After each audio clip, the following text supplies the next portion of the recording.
നമസ്കാരം ഗായ്സ്. ഇന്ന് സാറ്റർഡേ അല്ലേ? ഓക്കെ. ആക്ച്വലി എന്തെങ്കിലുമൊക്കെ ഒരു അനക്കവും സംഭവങ്ങളൊക്കെ ഉണ്ടാവട്ടെ എന്ന് വിചാരിച്ചിട്ടാണ് ഞാൻ കുറച്ച് വിട്ട് വീഡിയോസ് ചെയ്യുന്നത്. ഈവൻ നമ്മുടെ പോഡ്കാസ്റ്റും നല്ല രീതിയിൽ തന്നെ പോകുന്നുണ്ട്. വീഡിയോ കാണുന്നവർ, അതായത് പേജ് സപ്പോർട്ട് ചെയ്യണം, സബ്സ്ക്രൈബ് ചെയ്യാൻ മറക്കരുത്. പോഡ്കാസ്റ്റ് വീഡിയോസൊക്കെ സൈഡിൽ കൂടെ വരുന്നുണ്ട്, വീഡിയോസും സൈഡിൽ കൂടെ വരുന്നുണ്ട്, വ്ളോഗ് ഫ്രണ്ടിൽ കൂടെ വരുന്നുണ്ട്. സോ ആകെ മൊത്തം വേണ്ടത് need your support. And till now support ചെയ്യുന്ന എല്ലാവർക്കും താങ്ക് യു സോ മച്ച്. അപ്പോൾ നമുക്ക് ബിഗ് ബോസിന്റെ ന്യൂ അപ്ഡേറ്റിലോട്ട് പോകാം. എല്ലാവരും കണ്ടിട്ടുണ്ടാവും, പ്രൊമോ വന്നിട്ടുണ്ട്, നല്ല കിടക്കാച്ചി പ്രൊമോ. അതായത് കലിപ്പ് ലുക്കിൽ തന്നെയാണ് ലാലേട്ടൻ, വേറൊരു മാസ് ലെവലാണ് വന്നിരിക്കുന്നത്. സോ ആകെ മൊത്തം ടോട്ടലി ഓൾമോസ്റ്റ് എല്ലാവർക്കും ഒരു പണി അവിടെ ഞാൻ മണക്കുന്നുണ്ട്. അതായത് ടാസ്ക് വൃത്തിക്ക് കളിക്കാത്തവര്, ജയിൽ ചാടിയ സംഭവമൊന്നും എനിക്ക് ഭയങ്കര ഫണ്ണായിട്ടൊന്നും തോന്നുന്നില്ല. ലൈക്ക് എനിക്ക് പേഴ്സണലി ഫണ്ണായിട്ട് തോന്നുന്നില്ല. കാരണം ബിഗ് ബോസ് ഒരു പണിഷ്മെന്റ് തന്ന് ജയിലിലിട്ടിട്ട് ക്യാപ്റ്റനെയും അവിടെ നിർത്തിയിട്ട് പിന്നെ ചാടി വന്നത് വോട്ടെവർ ഫണ്ണാണെങ്കിലും എന്താണെങ്കിലും എനിക്കതൊരു ടാസ്കിനെ റെസ്പെക്ട് ചെയ്യാത്ത രീതിയിലാണ് എനിക്ക് പേഴ്സണലി ഫീൽ ചെയ്തത്. എൻ്റെ പെർസെപ്ഷൻ ആണ് ഞാൻ പറയുന്നത്. അതേപോലെ ലാലേട്ടൻ പറയുന്നുണ്ട് ലൈക്ക് ആ ഒരു ഓമനപ്പേര് ടാസ്ക്, എനിക്ക് തോന്നുന്നു അക്ബറിന് നല്ല മുട്ടം പണി വരുന്നുണ്ട്, സെപ്റ്റി ടാങ്ക് എന്ന് വിളിച്ചത്. യെസ്, ഓഫ് കോഴ്സ് ഞാനതൊരു ഗെയിം ടാസ്കിൽ എടുത്താൽ മതി എന്ന് പറഞ്ഞെങ്കിൽ പോലും ഒന്നിരുന്ന് ചിന്തിച്ചപ്പോൾ ഓമനപ്പേര്, അതല്ലെങ്കിൽ അങ്ങോട്ടും ഇങ്ങോട്ടും ഒരു respect, give and take respect and give respect എന്ന് പറയുന്ന പോലെ ആ രീതിയിൽ സംസാരിക്കുമ്പോൾ അങ്ങനെ സെപ്റ്റി ടാങ്ക് എന്നുള്ള പേരിടാമോ? അതുമാത്രമല്ല, രേണു എന്ന് പറയുന്ന വ്യക്തിയുടെ PR-ഉം കാര്യങ്ങളൊക്കെ നമ്മൾ അത്യാവശ്യം കണ്ടു തുടങ്ങിയതാണ്.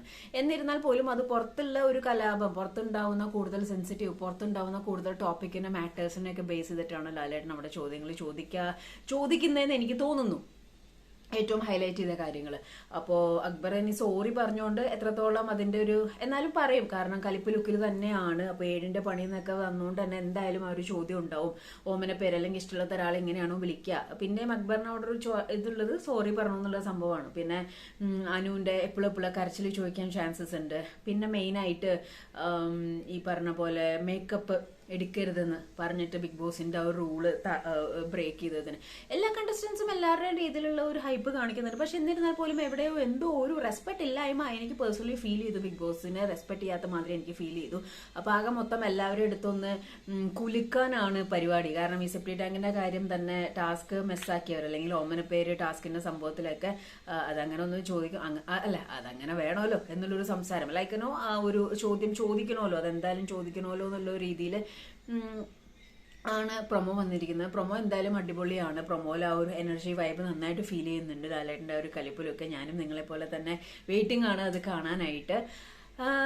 അപ്പോൾ ഈ ഒരു സീസണിൽ അത്യാവശ്യം ഇനിയും കുറെ എന്താ പറയാ എക്സൈറ്റിംഗ് ആയിട്ടുള്ള മൊമെന്റ്സും കാര്യങ്ങളൊക്കെ വരാനിരിക്കുന്നുള്ളൂ, കുറെ കാര്യങ്ങൾ വരാനിരിക്കുന്നുള്ളൂ. വെയിറ്റ് ചെയ്യുക. നിങ്ങളെ പോലെ തന്നെ ഞാനും ഭയങ്കര വെയിറ്റിംഗ് ആണ്. അപ്പോൾ എനിക്ക് പറയാനുള്ള എന്താന്ന് വെച്ച് കഴിഞ്ഞാൽ, ഈ ഒരു ആഴ്ചയിൽ വരുന്ന ലാലേട്ടൻ വരുന്നതോടുകൂടി അവിടെ ഒന്ന് കുലിക്കേണ്ട രീതിയിൽ കുലിക്കിയാൽ കുറച്ച് ശരിയാവേണ്ടവരൊക്കെ വൃത്തിക്ക് ശരിയാവും തന്നെയാണ് എനിക്ക് തോന്നുന്നത്.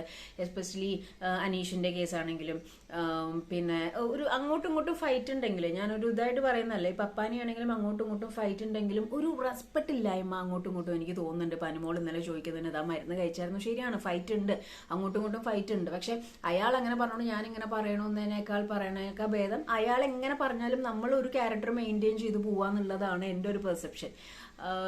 ഇതൊക്കെ ഓരോരോ സിറ്റുവേഷണൽ ലൈഫായിട്ട് നമുക്ക് മനസ്സിലാക്കി തരുന്ന കാര്യങ്ങളാണ്. എന്തായാലും അക്ബറിന് ഒരു മുട്ടം പണിയുണ്ട്, ടാസ്ക് വൃത്തിക്ക് കളിക്കാത്തവർക്ക് പണിയുണ്ട്. അങ്ങനെ നോക്കുകയാണെങ്കിൽ അവിടെയുള്ള എല്ലാവർക്കും പണി നന്നായിട്ട് മണക്കുന്നുണ്ട്. അപ്പോൾ 7ന്റെ പണിയുമായിട്ട് ലാലേട്ടൻ എന്ന ബിഗ് ബോസിൽ ഇപ്പോൾ ഓൾറെഡി ഷൂട്ട് തുടങ്ങിയിട്ടുണ്ടാവും. ഓൾമോസ്റ്റ് 11 o'clock ആകുമ്പോഴേക്കൊക്കെ ഷൂട്ട് തുടങ്ങിയിട്ടുണ്ടാവും. പ്രൊമോ അങ്ങനെ ലോഞ്ച് ആയിട്ടുണ്ട്. അപ്പോൾ നമുക്ക് കാത്തിരുന്ന് കാണാം എന്താണ് എടുത്തിട്ട് കുടയാൻ പോണേ, ആരെയൊക്കെയാണ് എടുത്തിട്ട് കുടയാൻ പോണേ. നിങ്ങളുടെ മനസ്സിൽ ഇത് ചോദിക്കണം, ഇത് ചോദിച്ചേ പറ്റൂ എന്നുള്ള ഒരു ടോപ്പിക് ഏതാണെന്ന് വെച്ചാൽ കമന്റ് ചെയ്യുക.